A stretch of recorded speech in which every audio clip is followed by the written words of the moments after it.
You're listening to the Loudmouth Radio Network.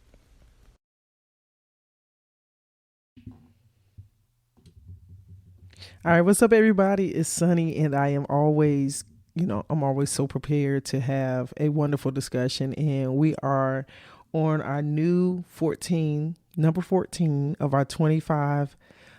Look, I'm so excited. I'm just kind of running everything together, but we're in discussions of our 25 motivational tips to supercharge our 2024, and today is number 14.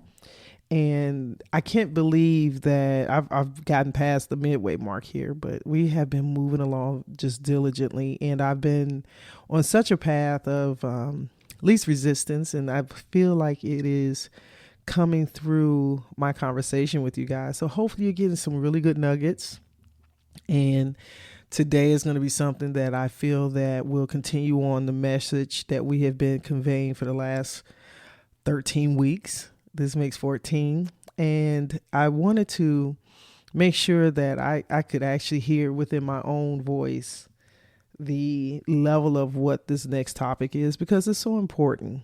And today's conversation is definitely about creating your own happiness. And so many people don't even realize that that's something that is their responsibility. And so I don't take it lightly when I say that sharing this is imperative and speaking on it is imperative, because I do feel that we also have to be reminded. There's many of us that knows this, but sometimes we slip and we forget, or we're just not putting forth the conscious thought of making it and ensuring that stays within our day-to-day processes of life, right? So today I wanted to give just a few talking points on it, and hopefully give you something that can activate your work week, your Monday the way it needs to be. So guys, you know what time it is. It's Monday, and it's time for Sunday's Monday Motivation. Let's go. Welcome to Loudmouth Radio Network. My name is Sonny. As a former professional athlete turned entrepreneur realtor and the producer of Loudmouth Radio Network, I look forward to bringing content to you that empowers, inspires, and entertains you. Tune in each week as we have unscripted and unfiltered talks from entrepreneurship, real estate, politics, entertainment, comedy, LGBTQ topics, day-to-day life, and everything in between. All shows available on demand 24/7 on your favorite podcast platforms.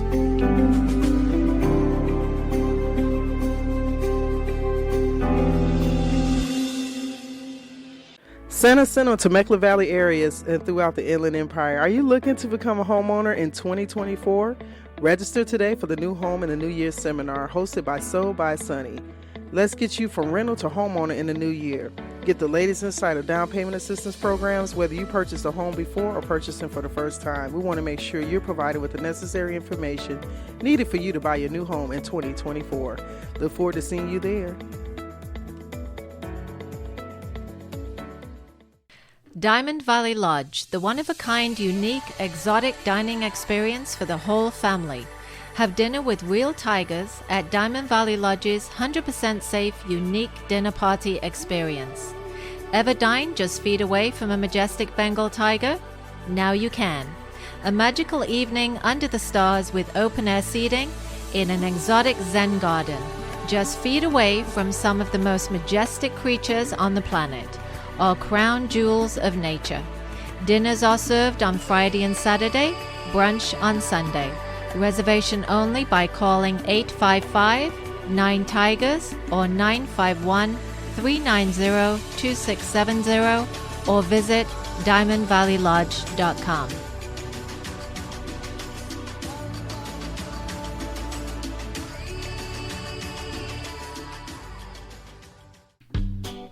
Hi, I'm Hector Calvillo of J&H Automotive, located at 611 West Florida Avenue in Hemet, California.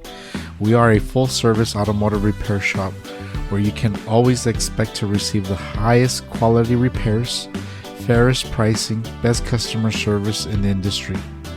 My brother George and I grew up watching our dad work on classic cars as a backyard mechanic. His hard work ethic and dedication led us to opening up J&H Automotive in 2009. We started out with a 500 square foot repair shop, and we have consistently grown over the past 15 years to our new 10,000 square foot repair facility in the heart of Hemet. We're open Monday through Friday, 8 to 5. Call 951-766-5999 to set an appointment for all your automotive service needs.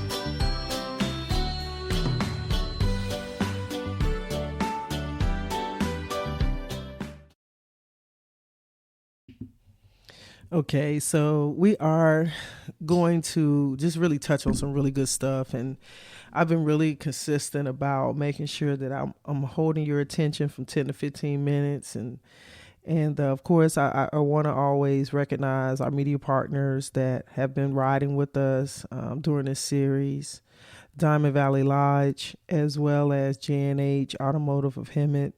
Both of these businesses are amazing in their own industries, and definitely check them out, listen to them. You'll hear some information about them during the broadcast, and if you have a desire for either one of those services, please let them know you heard it on Loudmouth Radio Network. Now, I wanted to just definitely touch on why it's important to create our own happiness. For one of the biggest things is that when we're looking for happiness outside of ourselves and we're putting those dependencies on other people, we are automatically setting ourselves up for a failure that you will not believe. It is not something that is easily recognized when you're not paying attention. It's also something that has to kind of be given insightfully. I believe that whether it's teaching from a parent, your own experience, maybe you've failed in that department and discovered and recognized that you could not, one, create happiness from someone else. Two, you can't create someone else's happiness. And that the most important part is that we have that center of control. And so one of the first things that I have in that aspect is define your own success. I think a lot of times our happiness is really playing off of multiple things. It could be the aspect of how we feel our lives are going, the way our jobs are working, maybe things in your life, if they're touching on the places and hitting on those components that you desire. But what about the times when you're not necessarily aligned with all the things that you desire? Does that mean that your happiness cannot exist? It doesn't. You also have to be able to find happiness even in the moments of things when it may not be, it could be chaotic, or it could just not totally be where you want it to be.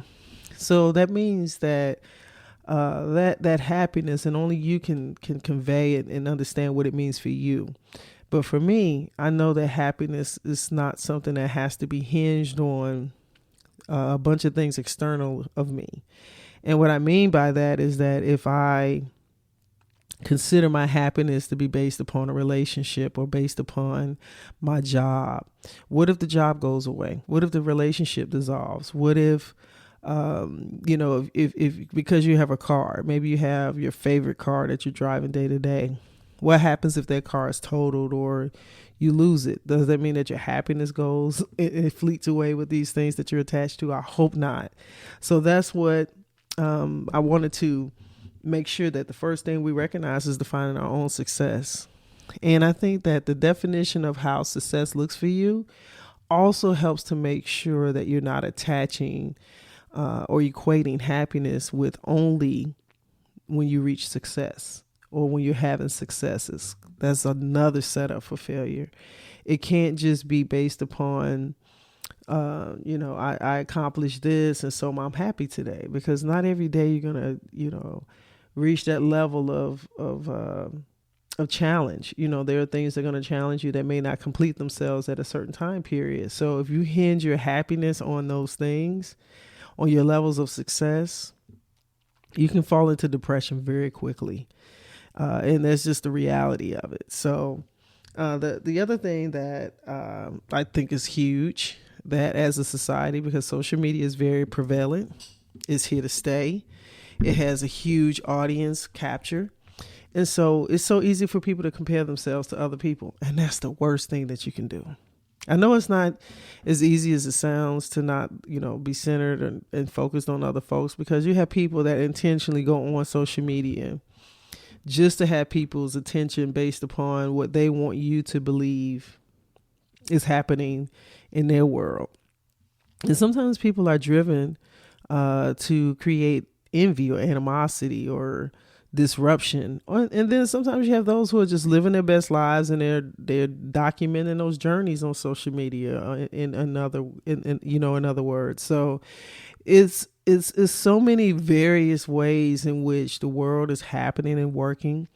But within that, I think it's important not to get caught on trends, or to be hinged on how things look as it pertains to things around you, because it's not always what it seems. And that also falls in position when it comes to people. So I'm going to tell you personally, especially because of the world that I've walked for a long time, even in my personal life when things were disruptive or not necessarily where I wanted them to be, I would put my face on and let the world interact with me based upon how I wanted the world to interact with me, and really would try hard not to look like maybe my circumstances a lot of times. And some of it was heavily driven mentally to allow me to keep going. Another part of it is that when you're dealing with brand image type of business interactions, in my case, media marketing, direct business to business contacts and things of that nature, you are conscientious. But I also learned in the midst of that, even for myself, how it can be challenging when things are not always good, and people may not have the same sensitivity to you because they've always pretty much seen you in this upward space. And when it doesn't align, sometimes people are not as receptive. But once again, we're talking about us. So this is why I say it's important not to compare yourself to other people, because it will put you in a space that it can mesh. It could put you in a mind space that's not healthy. And this kind of goes right into my next talking point, which is competition in itself. Sometimes people talk about competition and how it's unhealthy, but competition of self, from one aspect to the next level of you. And I'm going to explain that a little bit. So competition lies within us. You're your only competitor. You're really maybe going against one old self to say that this, I'm leveling up or I'm working towards something greater. So it's kind of you letting a part of yourself maybe die down or go away. And so keeping that competition within you is a healthier space than you looking at other people to be competitive. Now if you're in a sports, if you're doing something like maybe chess or sports or something like that, I'm not saying that person opposite of you is not a competitor. I'm not saying that. But from a mind space, from a psychological grab, if you will, of your approach of how you're doing things and seeing things and acting certain ways, let it be centered from you. Let the basis of the foundation of the motivation be from you. Now, people that you are competing against in certain things, they can be a driving force. But they're not the main foundation. You have to be the main foundation. You, your goals, your desires, the parts of you that you want improved, the parts of you want to dissolve. Those are the areas that you're competing with, not the other person. The other person is just, they're part of the obstacle of what you're overcoming when you're in a competitive, direct aspect with someone. But as far as us on our social scenes and things of that nature, I just want to make sure that we don't get caught up on people around us making us feel like we have to drive ourselves based upon measuring you against them. That's where it gets dangerous. Another thing, intentionally seek out what brings you joy. That's huge.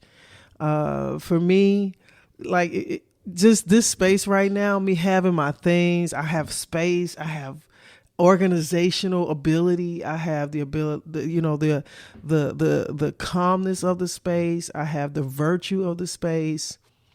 This makes me happy. It is a part of my happy space because it allows me to get deeper into those parts of myself that are creatively just in a rage to get out, so it gives me a space that allows me to creatively flow, to get lost into my own thoughts, and then reproduce those thoughts into fabric type of tangible things that you either hear, see, feel, can connect to.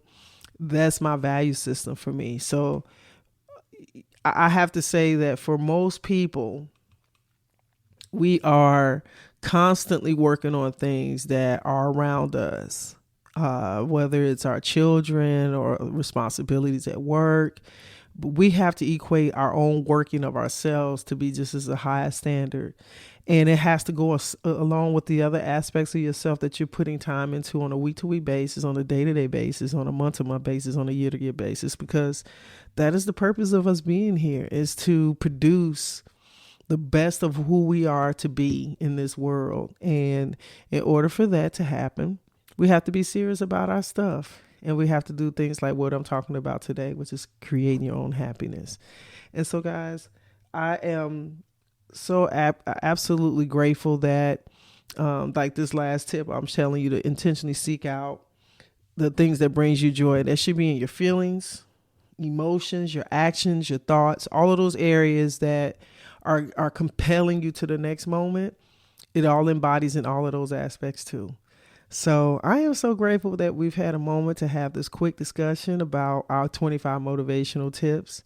And we're less than 11 away from completion of this series. So I hope that you are getting something from it that can impart some increase in your work week and your day.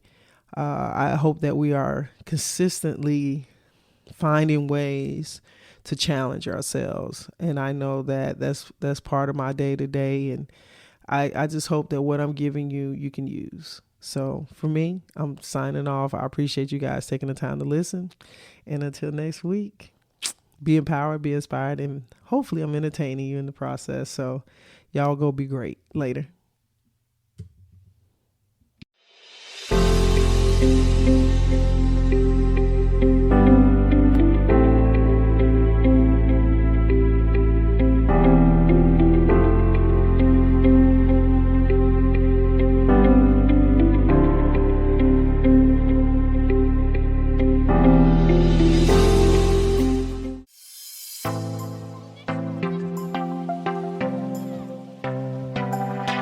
Hi, this is Cindy Lemke from the Hemet-San Jacinto Valley Chamber of Commerce, and I'm here to invite you to learn more about the Chamber.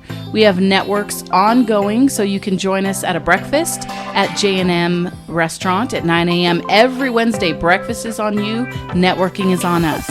And then we have Women in Business, we have the Multicultural Network, and we have the Valley Nonprofit Network. And then we also have our monthly mixer. Any one of those things, you can be my guest. Give me a call at the office for more information or tell me you're coming. 951-658-3211, or you can check us out on the website, hsjvc.com. That's like Hemet-San Jacinto Valley Chamber.com. I look forward to hearing from you. Have a great day, and don't forget to join the Chamber and help your business grow.